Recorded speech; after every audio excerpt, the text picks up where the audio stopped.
What's going on, Pizza Fam? Listen, before we get into the episode, I just wanted to make a quick shout out to Thrive POS. They've recently partnered with the podcast and they bring an exclusive offer for our listeners. Listen, Thrive POS is not just a POS system. It was built for operators just like us. It's fast, it's reliable, and most importantly, it helps us focus on what matters: our pizza, our people, and our profits. Check out the exclusive offer from Thrive POS at thrivepos.com/Pizza King, or just click the link in the description. Now let's get into the episode. The last thing I would say is lead with why, right? I think that's hopefully that's been the message this whole time, and that's kind of the big takeaway for anything, pretty much, right? What students apply to summer programs, scholarships, us, even afterwards, right? Trying to get an internship later on, trying to do impress on your job interview and stuff. The what's, we live in a world where the what's can be so commoditized that like everyone does the same things nowadays. So what makes you truly different is your why. So as long as you approach everything with the why intention first, why am I doing this? Why is this important to me?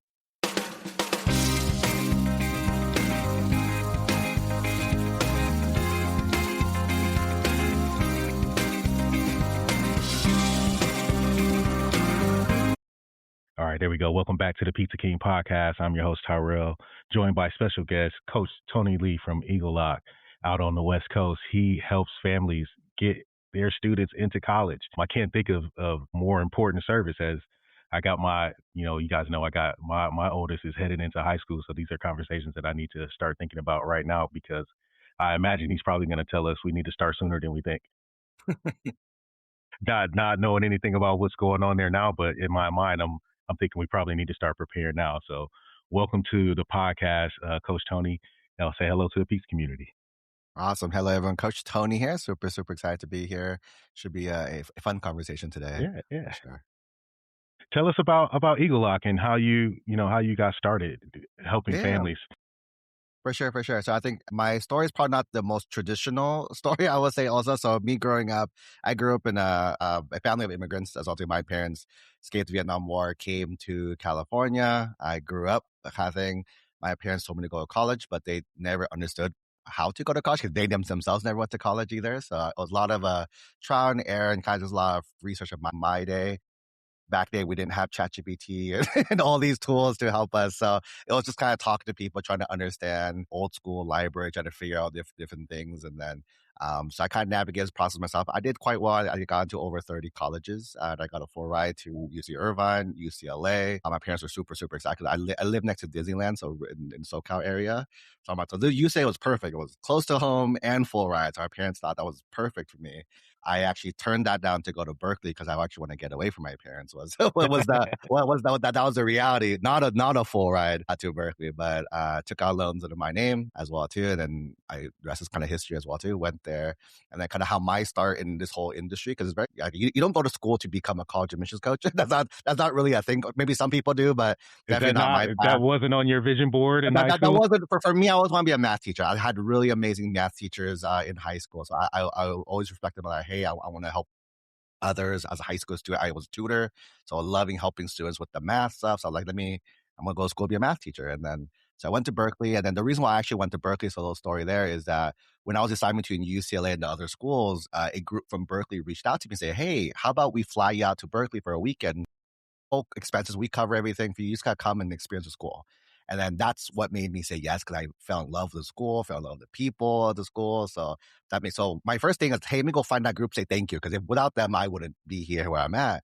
And I went there, they bamboozled me into meetings. And then long story short, I found they worked with the Office of Undergraduate Admissions. This is what they do. They help students with the college admissions process. So pretty much all throughout college, I got bamboozled into that space as well too. So I was helping Office of Undergraduate recruitment events, outreach events, yield events, tons of really admissions related things. So by the time I graduated, all my friends worked there. So they're like, hey, do you want to be a reader with us? I was like, sure. So what readers do, they're behind the scenes. They help read. They recommend yes or no to students. So I did that, read over 10,000 applications during my time. And doing so, you start to see trends, right? Hey, here's what makes a yes.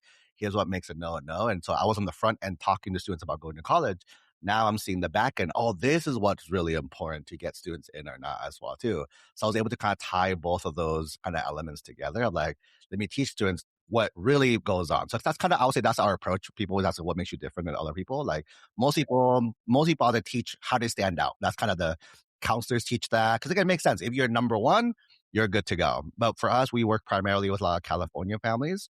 And I always tell families in California, it's like impossible to stand out because everyone around you is smart. Everyone around you is doing great things as well too. So can you win the game? You can just be number one, but to be number one is really, really tough to do. So for us, our goal is how do we help you give the readers what they're trained to look for? They're looking for A, B, and C. Just give them A, B, and C. Don't try to throw in D and F and all these other extra elements that they don't need to know. Is the key there. So that's kind of our approach, giving the reader exactly that. And then, but for me though, it still wasn't a career thing. I was like, oh, I did it. My dad referred me, hey, can you help my friend with this? I was like, yeah. So I helped them every once in a while with this. My whole adult life, I was always involved in education though. So I got to work as a reader. I worked at a test prep company I ran their high school. It's a global thing. I opened my own high school. That was pretty cool. So I got to open my own high school. Whoa. We can't Yeah. just go. What do you mean you open your own high school? I co-founded a charter school. So it's a unique high school model. So charter school is like public school with like possible private money as well too, right? To get up and running. So our charter school is pretty cool. It's me kind of it was like the culmination at that point of like what I've learned, right? One of the big things admissions is like, hey, they're looking for the rigor of your classes, like taking difficult classes because you take difficult classes, it shows the readers, hey, you can handle the workload. And then so AP, you probably hear AP classes, probably the most broad sense of like the most rigorous honors and APs and like IB for certain schools. But there's another type out there called dual enrollment, which as a high school student, you actually take college classes at like local junior college or community college as well too.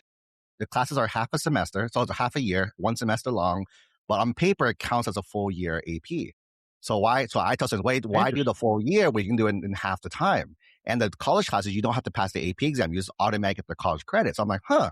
So the whole model of our high school is that we dual enroll you at the college the entire time or as much as we can at the college. So you're double dipping requirements. You're hitting your college classes and your high school credits at the same time. So the cool thing is our students who graduate from the high school, you have like 1 or 2 years of college credits done. You still apply the first year. Means you're guaranteed to stay. If you want to stay all 4 years, you could slow down. But then because you can graduate early, you can double major a lot easier, or you can truly just graduate early. If you want to graduate early, 1 or 2 years earlier, I just save parents, $60,000 tuition payments as well too. So it's a pretty cool approach there. Did that. I got to be a director at UCLA. I opened my own childcare at one point as well too. Did that for a bit. And then pandemic was when this all or started from TikTok. I think I jumped on TikTok pretty early as well too. My friend told me, hey, you have the vibe for TikTok, go do it. So I jumped on, started recording videos. I think number 7 blew up. Number 7 was the one that hit like 1 million or something, right? What was it about? What were your early TikTok videos about? It was all just college admission stuff. Like for me, I was like, I'm not a great dancer. So when it was all dance videos, I'm like, let me just do like the trends of like the pointing trends and all these like simple things, but just teaching college admissions, right? Like here, did you know there's 23 Cal states? Here are the 23 Cal, boom, boom, boom, boom, boom, boom. And here's this, and here's the cost of this. So all these kind of fun facts, I would say, like think about those fun facts about college admissions. So I did that and it blew up. And then ever since then, it started getting really, really high. So I actually became TikTok's first college admissions partner with them as well too. That was pretty cool. That's pretty for a cool. little bit. And then, but the issue for me, that I'm like, hey, I have this big audience. Why can't I make money? So for me, it was really, really hard to figure out the money side of it as well too. And I think that one of my key lessons of success is mentorship, like just having people be there for you and like giving you feedback. People have been there, done that. And then so I met this guy. He told me, hey, you're talking to the wrong audience. Kids have no money. Talk to their parents. Their parents have money. I was like, oh, duh. That's very logical as well too. So then we shifted from TikTok over to a Facebook group. That's when things went crazy because because right away I just redid everything I just taught, but in a different format as well too. And now we target parents of high school kids. Watch this, that, and then that's when we started growing, and we're doing quite well today. So yeah, I think we have over 1,000 students currently working with us. So that's incredible. I like the idea of working with a coach and a mentor to help you understand what you're missing, right? Because without that, it doesn't give you the ability to pivot and find your real target audience. And I think that, in our business, we could also learn a lot from that. Sometimes we're speaking the wrong message to the wrong audience, or the right message to the wrong audience. What were people wasting the most time doing early on? Like when you decided like, okay, this is what I want to go after. I really want to help folks. you said something early that the readers don't care about this. What were some of those things Mhm. that the readers just really overlooked or didn't care about, and people really waste a lot of time, trying to Yeah, make it for look sure, pretty? for sure.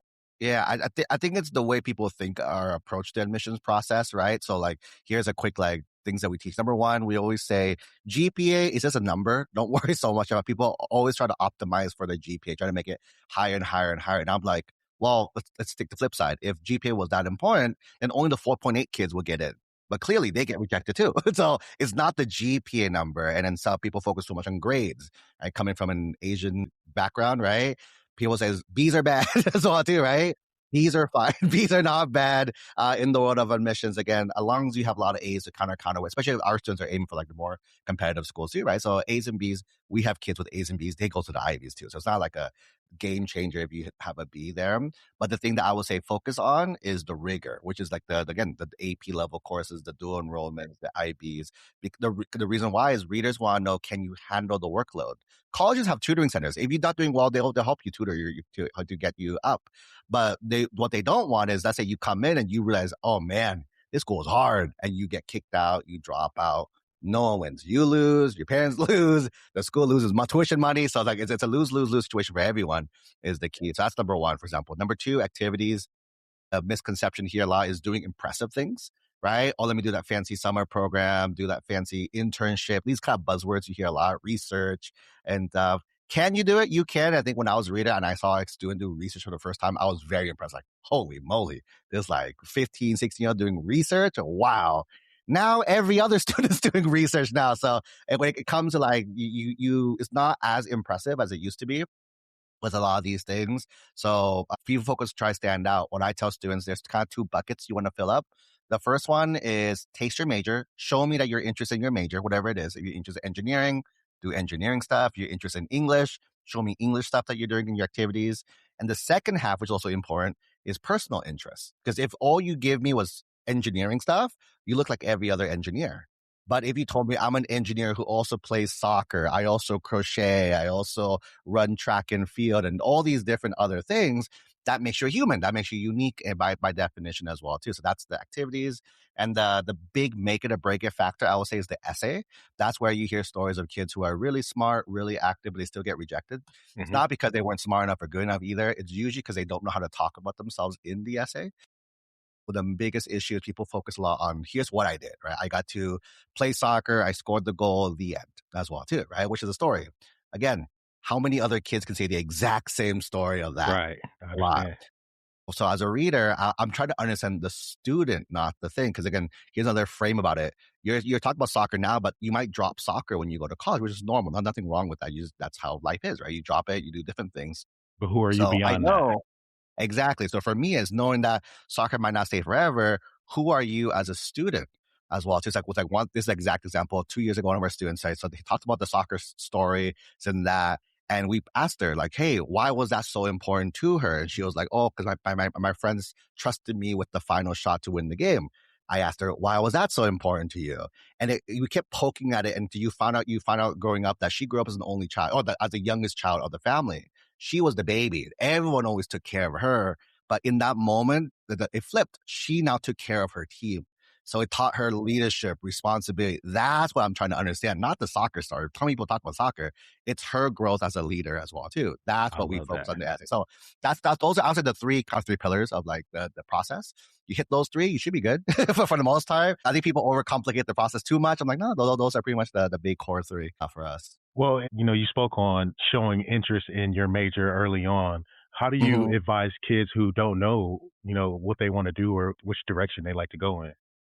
100%. And then I think that's a very valid comment too. I always tell parents like when you were 13 and 14, did you know what you want to do? I'm like, no, parents like, no, none of us knew. So I'm like, it's unrealistic to expect our kids to know as well too, right? Yeah. So what I always say is don't feel like they have to know. But what I tell families, treat high school as like a pathway, right? Here, what pathway are we leaning towards? If the student has absolutely no clue at all, we approach it pretty systematically. There's like 6 I call them 6 pathways out there in the order of engineering, computer science, sciences, business, humanities, and arts. I'm not saying that's harder, easier in any order, but we put in this order because there's the most requirements. Again, for us, we like to approach this process very strategically, very easy. Mm-hmm. Students are already very stressed out. I'm trying to reduce as much stress as I can. So how do we approach it without having to like double dip work? So if you have no clue at all and you're open to engineering, right? Let's start there. It's kind of why I say first, right? Because you start there, the reason why it has the most requirements to hit. That's the thing.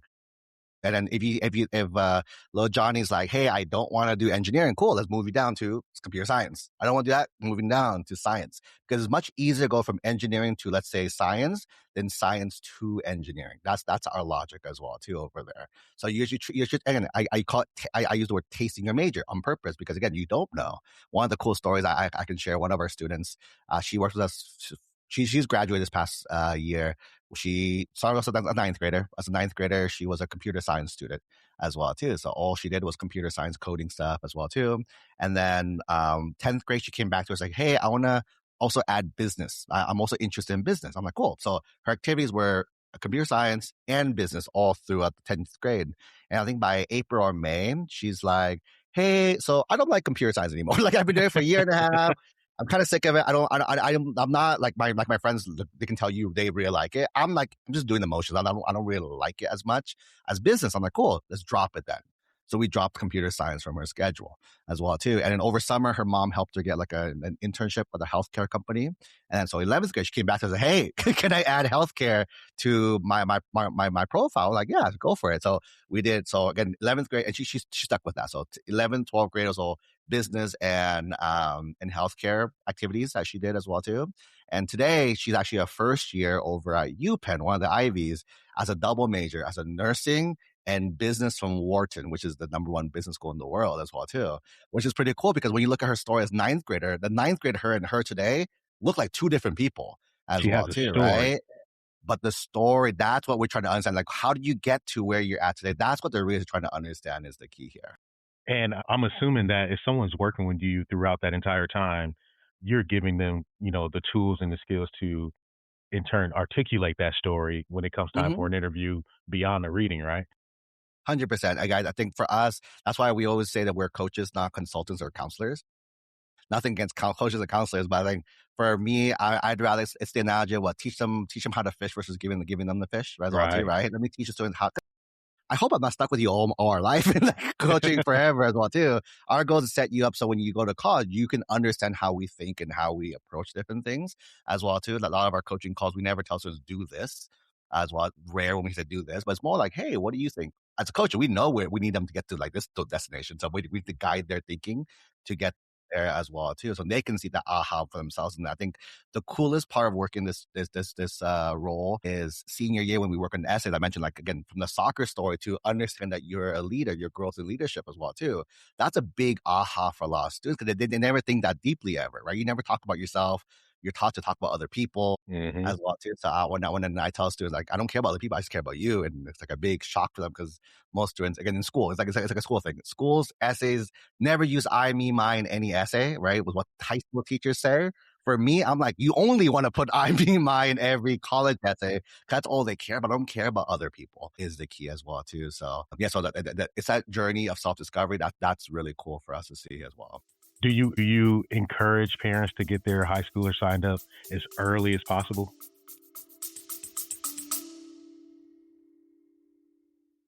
Running a pizza shop is not easy. You're juggling orders, staff, and everything in between. That's exactly why I teamed up with Thrive POS. They're a company that built their POS system for pizzeria operators who live this every single day.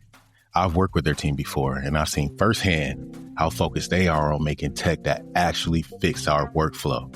It's not the other way around. So if you're ready to simplify your operations, streamline your online orders, and get better control of your shop, this is the move. Head on over to thrivepos.com/pizzaking to see exactly what they're doing for operators all across the country. Again, that's thrivepos.com/pizzaking and get the exclusive offer. Now let's get back to the episode.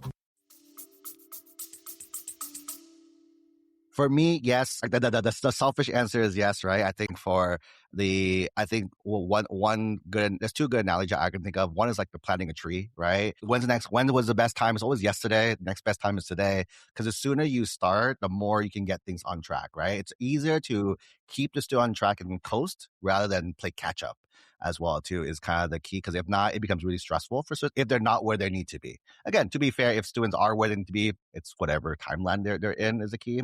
But usually for a lot of families that we work with, this is their first time navigating through a process. Parents didn't go through the U.S. college system. It's been a while since they went through as well, too. So it's really challenging for them to kind of figure out. And plus, like, you hear a lot of noise, right? From other parents, from your school, from other things as well, too, that like mess up. Should I do this? Should I do that? For us, from our program point of view, we don't charge different prices. I think that's kind of one of our unique things about our company is that most companies charge per year, which makes sense from a logistics point of view. But for me, selfishly, I do want families to start sooner with us. And I've learned that our 8th and 9th graders are just so much easier to work with than our juniors who jump in and they're really behind as well too. So it ends up being pretty much the same amount of work if you think about the two different versions of work there. Understood. So for us, at least with our program, we kind of incentivize that by same pricing, whether you start with us in 8th, 9th, 10th, 11th, 12th grade, same price for all the grades for us. I like that. That's a simple approach to, at least from a pricing perspective. You also create a lot of content, and I see that you have a big presence Correct. on YouTube, and you do a lot of teaching, and I mean, Yes. you really give away a lot of information. How do you balance how much you give away versus how much you reserve for your mentorship? That's a great question. I think we have a very unique angle on this specific topic. I'm a fan of, I give everything away. Like, I don't hold literally nothing back. I thought I did at the beginning of like, oh, let me hide this best tactic that we have. If you look at the YouTube now, as of today, we have like 800 step-by-step videos. Not even like, here's a high level, make sure you get this done. It's like, no, you want to get an internship? Here's our 5 steps. Step 1, here's this. Here's a template for you to use right away. So I'm a fan of giving everything away. I think for me, it's kind of my personal mission and personal core. Like for me, I grew up low income. My parents could not afford our coaching programs at all as well too, right? So for me, when I kind of went on to like help build egelloC as well too, one of our core things has always been how do we be accessible again with the lifetime pricing with this stuff? How do we be as accessible as we can with families? There's always going to be families that can't afford our stuff. So for me, is how do we still help them is the key as well. And for me, like again, every April we get our students to get accepted, which is always very fun, which is always very nice as well too. But the emails that I also really enjoy getting is every April you get an email once or twice a week that's like, hey, Coach Tony, we jumped on the call like 3 years. I don't know you remember me, but I couldn't afford the programs. And then, you told me to go on YouTube. I literally watched every YouTube, I downloaded all the workbooks. I did every single thing, every free training you hosted. I came to all ball. My kid gone to Berkeley. My kid gone to LA. My kid gone to Ivy's. And for me, that's the coolest email as well too. So I was able to do those as well too. So for me, our whole thing is give everything away. Because again, don't think it hurts us. I think the families who join our paid programs, they're not in it for the information. Like I was talking, like you can Google everything now. You can chat GPT nowadays with everything as well too. For us, is the paid program is more for the accountability. Right, it's the not having parents be the naggers as well too anymore. We call it accountability, not nagging. Right, we hold the students on track. We make sure they're doing the right things the whole way. That's what you're really paying for, right, with the coaching program. But information, I'm a fan of. Information is free. It can be accessible, right? And if so, families want to just dig through the videos and go through it, be my guest as well. Everything's in there as well too. We're even doubling down on more more content, more stuff like that this upcoming year, which I'm super excited for as well too. I have strong conviction on just give everything away. And then I think for us on the flip side, I always joke that I'm not super salesy is a thing. So I'm a terrible salesperson. So for me, I'm like when families jump to us, it's very easy. It's like, hey, I've watched like 10 hours of your stuff. I'm convinced. I don't need like more stuff as well too. So it becomes less of a sales call. It's more like, cool, here's how we work. It doesn't work. Here's the budget. Does it work? Awesome. Let's get started. So it's very simple. Again, it kind of helped us shift how we sell a little bit as well too. It works really well for us. I think the content pre-qualifies anyone before they jump on the call. Mm-hmm. They know they need to be ready before they even come to that point, or just stay here on YouTube. Correct. I like that. So, in taking the place of the parent when it comes, not taking the place of the parent when it comes to accountability, but being in support of the parent when it comes to accountability. How do you hold those standards without, crushing the motivation of the kid and, losing the client over it? Yeah, 100%. No, I think our coaches are phenomenal at this part as well too. I think a lot of families come to us for the accountability, keeping us students on track. We're also, our goal is not to add more work to the students too. A lot of people are like, oh no, we're going to add more work. No, our goal is not to add more work to the students. Our goal is to help. How do we, how do we, how do we, again, not replace. I think supplement is probably the best word to say. How do we supplement as well to a lot of things? So we do loop parents again. If let's say the student's not talking to us, we loop like what happens once or twice a year. We just have to loop a parent. Hey, Johnny's not responding to his messages as well too is the key. But I think for a lot of our students, I think that's why for us the coach match is really important to us as well too. Our goal is to find a coach early on for the student that stays with them the whole journey, whether 1, 2, 3, 4 years with them. And because of that, they'll be able to build that bond with that trusted person as well. That's not mom or dad. I think that's probably the biggest. I think for me, reflected back for myself, whenever a teacher told me advice, boom, easy. Of course, that makes sense, and I go with it. If my parents told me the exact same words, though, I kind of zone it out because it's my parents is the key as well too. So, yeah, so I think what we do again is it's a mix of not to add too much overwhelm, but we're always available as well. So that's kind of how the program is structured. Of like, here you can we check in on a weekly basis to make sure things are good. We also help you guys figure out what you need to be doing. We're available daily for students. Daily support via chat or group calls every single day. I have a call every week. So I'm not like just doing these calls all day and then I'm in the program as well too. So because for me it's fun. It's fun. I do miss the coaching. If I remember one time I was too far away. I'm like, hey, I want to still be in the know and hang out with students that way too. So I still have a coaching call every week with our families as well too. So Very yeah, cool. I think it's understand the balance, right? And for every family, it's a little different. Some families want more frequent touch points. Some families want less because they don't need that much. So it's just kind of meeting families where they're at. Yeah, we have, so that's kind of our like our flagship, our white glove service, right? We have a weekly level calls on that way as well too. Some families like that, especially like if parents know their kids need to be held accountable on like a weekly basis, like hey, let's check in as well too. Sometimes the calls are not long as well too, so it's like hey, just a quick hey, how you going? And instead of like because our normal cadence is like once a month. I think once a month is for 80%, like I think 85% of our families do a once a month cadence, which is perfect for most families as well too. But it's like hey, Tyrell, here's your goals. Here's your 5 action steps or your 3 action steps for this month. Versus for the weekly, it's like, hey, Tyrell, here's one thing to do by next week. Here's one thing. So it's a little different there as well, too. Every family is a little different and kind of what they're looking for.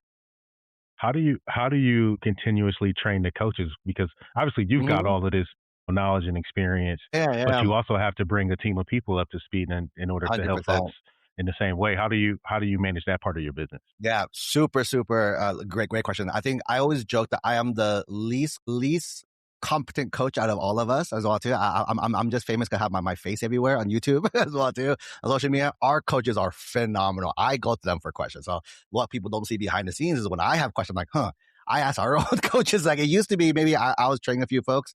Our little trick now, we just find the best as well too. And there, so coaches that just love to coach. But again, some of them, hey, maybe the marketing side's not for them or the sales is not for them, but they just love working with their students. And they have a phenomenal, our coaches get students consistent to the Ivies and these top 25, top 50 colleges year after year. I'm like, hey, how about we partner up as well too with that as well too. So, and we just retrain them in our system. And we send them to train, like, I think the next month we're sending them all to, we're part of I think pretty much majority of the college accreditations out there as well too. So we send our coaches routinely to keep the knowledge updated, any policy changes as well too. Our coaches usually find out stuff before the public knows, like a week or two. Usually it's pretty cool. So we kind of share it with our families there. And I think so that's why college content, why our coaches are phenomenal with their trainings there. The difference would be the personalities. I think that's kind of where our coaches all differ, which is on purpose, is that some students want a more direct coach. Tell me what to do, right? Yeah. Some coaches are like, if something's bad, tell me nicely, or else I'm gonna cry as well too. So we have that. We have coaches that I joke as like our mini therapists for our students because all they do is just talk about things that happen that way too. So I think every coach is phenomenal in their way. So that's why there's certain students that react. Like for me, I need just tell me straight up. If something's going wrong, let me know. I don't need time to beat around the bush as well too. But again, some kids will cry if sure. coach said, "Hey, you gotta get your act together," and they'll burst out cry. Versus like, "Hey, we're almost there. We're almost there. We need to improve a little bit here as well too. So again, I think that's what differentiates our coaches, which is in a good way for us. But skill wise, they're all phenomenal. They all have specialties in different areas too. One of our coaches has, like, for example, one of our coaches is a BSMD specialist, which is like an accelerated medical program, which is one of the, getting med school is hard, right? But this is an accelerated medical program as well too. So she's a byproduct of it. She's a doctor, and she guest coaches every single week for our students. So we have that. We have engineers. We have coaches from MIT who are in our program who help coach students. Yeah, again, I always joke that when you put me against our coaches and their resumes and their backgrounds, like I'm like little P next to all of them as well too. Yeah. That's a good position to be in. Surround yourself For like sure. that. If you talk to a student that, probably couldn't join the program right now, but you were going to give them one simple, just a reset routine or just a quick piece of advice to help set them on the right path, what would you tell them? Time management is probably the most important key in high school as well too, because it's going to snowball into college. What I mean by that is that most students feel they're so busy. And I always say, are you good busy or are you not good busy? What that means as well is that you seem busy, but when I pull the questions that I usually ask for students, I'm like, oh, you're missing, like, there's a lot of things that are missing in your app still that if you're truly busy, everything should be filled up, I would say, right? So for example, when it comes to like a schedule, what I tell students to do, the first thing is audit. So basically, I think I learned from somewhere, but basically every 30 minutes, do a alarm for 1 week, right? Map out literally everything you've done, you're doing that 30-minute slot. So from wake up to sleep for a whole week. And you're going to truly see, I said I was busy, but I have like 2-3 hours free every day. I'm just kind of scrolling TikTok or whatever it is that I'm doing as well too is number one, right? Then how do you plan your schedule correctly? So the first thing I tell students, like, have a calendar, old school calendar or Google calendars or whatever calendar software you use, right? The first thing you need to map out is sleeping time as well. No one thinks about this one. They're always like, oh, I'll sleep once I'm done with my homework. But they never finish their homework, and that takes them. Then they sleep like 2-3 in the morning, right? And the parents are like, oh, my child's up 2-3 in the morning. I don't think they have to either. It's just they choose to, because a lot of it procrastinate. It's kind of how it is as a general. Exactly. So for me, is map out your sleeping time. The second thing you map out, I call it me time. 2 hours a day of just whatever floats your boat. Scroll TikTok, watch YouTube, Netflix, play a video game. Just 2 hours to be yourself, because a lot of our students do run really hard. That if you don't have a mental reset every day, you're going to burn out. It's kind of how I see their schedules as well too. So for me, that's 10 hours gone, right? 8 hours plus 2 hours. But you still have 14 hours left a day times 7 days. So now you map out school. How much school hours do you have? How much homework do you have to spend doing that? And your activities now, mapping your activities. And once you do, you're like, wait, I can squeeze in more hours, because once you start seeing it, so I tell students, most students react, is how I said. You react to your day. Oh no, I have this project coming tomorrow. Oh, I have this tomorrow. Whereas if you knew as well too, I have a test on Friday, which means I have to study Friday, Thursday, Wednesday, Thursday to get ready. You don't stress out more. That's why when you look at our students and their schedules, they do so much. You're like, how can they squeeze so much? I'm like, no, and they still have like hang out with friends and hang out for time, because they just mapped everything out and just ran with it, right? It's just the plan your work your plan strategy as well too. Because I think a lot of it, because again, once you understand that, then the rest of it's easy. Of like, hey, pick these classes but then you need a time. Because usually when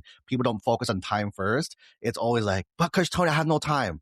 I can't take that class because I have no time. I can't do that activity. I have no time. And I'm like, so for me, it's this reset first. Let's figure out how much time you truly have. Some students, by the way, do fully have a full schedule. I'm like, cool, then we've got to tweak, right? Whatever is not useful, let's kind of optimize that. But for 90% of students, I would confidently say that you're just not using your time effectively as well too. Is the key there. And I think one more thing I'll throw in there, like a good mental lesson, is that a lot of families, I just had it because I was talking about to a parent this the other day, but then a lot of people talk about going to a top tier school, but they don't do the work like a top tier school, right? It's like saying, I want to go to Harvard, but I'm scared of AP classes. And I'm only going to do soccer. That's it, because I only like soccer. And I'm like, you want to go to school with the admit rate less than 5%. That's a lot too. So you're out of 100 people, only 5 people will get in or less, right? And then so you to be that top 5, you gotta do top 5 people behavior instead of being part of 95% is the key. So again, for me, again, I don't think, again, for us also, we're really big on perfect fit for a student, right? So we're not like the go to Iowa, nothing else. There's tons of companies do that. We more respect to them to do that. For us is what's the best fit for the student, because I've done this long enough to know that not every student is meant to go to an Ivy, right? They will get eaten alive if they go to the Ivy Well, I level imagine you school. get someone that comes in and they have, these dreams that, oh, I have to go to this school. Yep. But then they learn more about themselves and learn more about other 100%. opportunities and exposed to different universities, and they say, this is a way better fit for me. That's a win to me in my mind. 100%. That's kind of our goal as well. So we always say keep ranking top 10, but not top 5. Meaning, of course, you will love to brag, mom will love to brag, I will love to brag. So if you go to a top school, right? At the same time, there's probably 5 other factors that you probably care more than just the ranking. Because again, when you look up ranking as well too, it's the way they do the math is pretty weird. Like, do you care how many Nobel laureates the school has? That's a very big contributing factor, number 1 or number not, right? So it's one of those like, some of the factors don't matter too much to you, but do you want to stay close to home? You want to go far from home? Do you want a big school? You want a small school? You want a big classroom or a small classroom? What opportunities do you want? Things that matter. What hobbies, right? For me, that's what's going to matter more than just the name of the school as well. Because I think the name of the school mattered a lot like 20 years ago when like you went to Harvard, set for life pretty much, right? For the most part, and you're good to go. But today, if you want to get the Harvard network experience, go on LinkedIn, look up the word Harvard, add everyone, say hello, be a nice person, and then you now have your own network of Harvard friends. As well too. Boom, right away. Just right. So easy. I think, and especially with AI coming out, and North is out, but it's gonna speed up everything up a little bit as well too. Skill set, and network is gonna be a much bigger. It's always been our 2 big ones that I tell students, you go to college for your skills and your network. That's even bigger now because with AI, the skill side depends what skills now, right? What skills do you focus on? Because again, AI is going to do a lot of the things to make it a little faster too. So yeah, understanding that as well. I work with a lot of restaurant owners and operators who hire kids who have college aspirations. Right, we hire a lot of high school kids, actually becoming one of the largest parts of the workforce. How do we as managers and supervisors and just leaders in business help these folks get to the next level personally? Like, if I got someone on my team who wants to do this and wants to go to college, how can Tyrell, as a owner of a pizzeria, support that mission for them? Yeah, this is super awesome. I think that a lot of it is helping the students with clarity. And I think is the biggest one, right? It's talking that I think when we used to work, when I ran a child care service, we had a lot of college students that worked with us as well too. So it's being consistent, asking them, hey, what their goals are, what their dreams are, and if you can connect them or help them out as well too. We help them. I remember I helped a bunch of our students. We had high school like volunteers during summers, right? The leaders in training, the counselors in training as well too. We had like a weekly developmental, and for me that was my skill set. So I just talked to them about college and help them. That's for me. But if not connecting them with stuff, but also just talking to them, I think it's helping them understand what's important as well too. Is I think is the other big one. A lot of people chase the name of the school, which again, sure, why not? Right? Why not chase the name of the school? But why are we doing that? Because again, it goes back to the why. I think that my first kind of answer was the essays are going to be the make it or break it factor. Most students don't know why they're doing something, or they do it because it looks good, because of whatever reason as well too. And in today's world, because so is super competitive in this space as well too, your what's not going to be that special anymore, right? Everyone's what they work in that pizzeria. Tons of kids work at pizzerias as well too, right? So besides that's the what's the same, which is fine. That's what you did. The key for me is why. Why are you working there? What's the motivation behind it? Are you saving money for your college apps? Because, hey, you know that's going to cost money as well, too. Yeah. Or for other reasons as well. Are you doing it to, maybe they're entrepreneur in nature, right? They want to work here to have like a stable income to start their own side business. As well too. So I think for me, it's just kind of helping them out with the clarity factor, and just sharing the wisdom with them is the key. I would say that I think as we are, I don't think any adult's perfect yet, right? But we've probably lived more years than a lot of our younger ones did. So it's just sharing. Here's what I've learned is what it is as well too. Yeah, is the key, and kind of letting them kind of come to their own conclusions on things as well. Is it a myth that college isn't important anymore? So this is me as a college admissions person, right? Yeah. I don't think college is for everyone, is number one. That being said, a lot of there's no way to be a doctor without going to college. There's no way to be a lawyer that goes. So there are certain industries that make sense, right? Hey, you want to do this? That's the prerequisite for that, right? But then I think in our sphere of friends, maybe a network, a lot of our friends are entrepreneurs, right? And because they're entrepreneurs, do you need a college degree? Not really to be an entrepreneur, right? Maybe if you want to be a C-level person or something, maybe, right? And then you go to the MBAs and stuff like that and get that degree to help you with that. But I think it depends on the student, depends on stuff. I've told a student straight up many times that like, hey, because you see their profile, right? Grades, they're okay. They're not the greatest student, but you see they built this little thing and it's doing like a few thousand a month. I'm like, wow, as a high school student, you're doing that, all right? And that's like that little fraction of time as well, too, right? And you can tell all their stuff is that they don't get excited about anything else besides like, the little mini business or what they're doing. And the way they think is all entrepreneur. I'm like, hey, why not try a year? Go off, try and make it work. You can always come back. That's the other thing. Also, people feel like you have to go to college right after as well. So you can always come back to community college after, right? That's always going to be there for you. You can always get your degree anytime, right? And then there's no one path in life. Like it's not like you have to go to college right after as well too is the key. But then so for students who are, you can tell that you're definitely way more entrepreneurial than you are like a more traditional like college pathway thing. I'm like, hey, you consider it. And then I'm not saying do it because again, I don't want well, to tell them to everyone's do not something. meant to be an entrepreneur either, right? Just like a college student. 100%. There's people I call them entrepreneurs. They want you to be an entrepreneur, but you can tell also like, I think you're just doing it to try to look good or try whatever. Probably don't have the drill for it.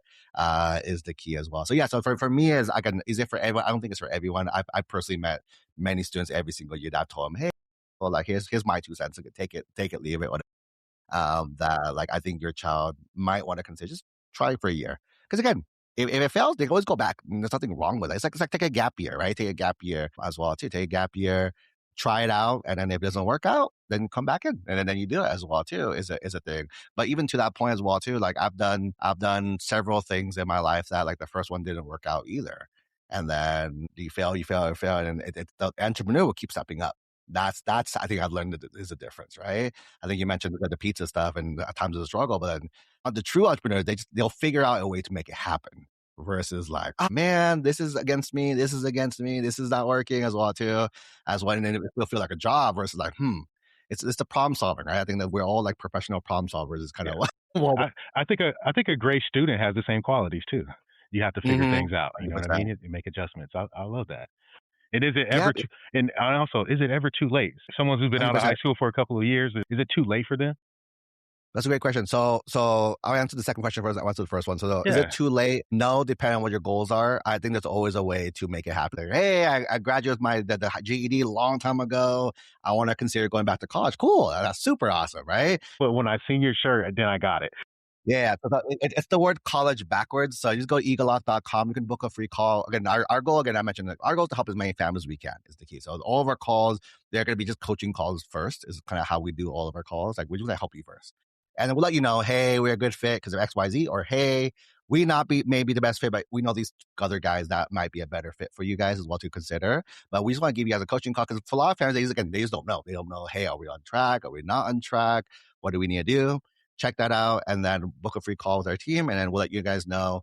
Again, like I always joke that I'm a terrible salesperson, so I don't know how to make people feel weird about buying as well too. So it's like, hey, here's our program, here's what I do, is the key. But a lot of families do enjoy working with our team. So yeah, we're very proud of that. And you can find tons of content on every platform, from TikTok to Instagram, Facebook, and including YouTube. A lot of good stuff, a lot of great value out there. Thank you so much, Coach Tony, for coming here and sharing your story with us, and really just giving us a little bit of hope when it comes to getting these kids into college. I'm excited. I think my kids may have a chance now. I'm kidding. They're good kids. But I think it's, I like what you said, just, really setting some intention, building routines, time management. Those things are so important, and they all translate into what we do as leaders in our own, pizzerias and other businesses as well. So thank you so much for joining us today. If there's any other advice or anything you like to give, the floor is yours, my friend. The last thing I would say is lead with why. Right? I think that's hopefully that's been the message this whole time, and that's kind of the big takeaway for anything, pretty much, right? What students apply to summer programs, scholarships, us, even afterwards, right? Trying to get an internship later on, trying to do impress on your job interview and stuff. The what's, we live in a world where the what's can be so commoditized that like everyone does the same things nowadays. So what makes you truly different is your why. So as long as you approach everything with the why intention first, why am I doing this? Why is this important to me? As long as it's not look good for college, that's kind of my only no, don't do that. But any other reason pretty much is good to go. So start with your why. I think everything kind of happens naturally as well. Thank you, Coach Tony. It's been a really good conversation. Awesome. Thanks, Ariel. If you've gotten any value out of this episode or any of our other episodes, I need you to do me a favor. Go leave us a review. Every review on Apple, every 5-star rating on Spotify helps this show find more operators just like you and helps them get that same value that you're taking away from this episode. And as a thank you, anytime somebody leaves a review, sends me a screenshot, just DM me a screenshot of your review, I'm going to send you a free gift, something awesome, something cool. I'll send you a gift, whoever leaves a review. That's the challenge. Go leave a review, DM me a screenshot of it, and then I'll get you something. I got you something special from your boy. Now let's get back into the episode. Peace.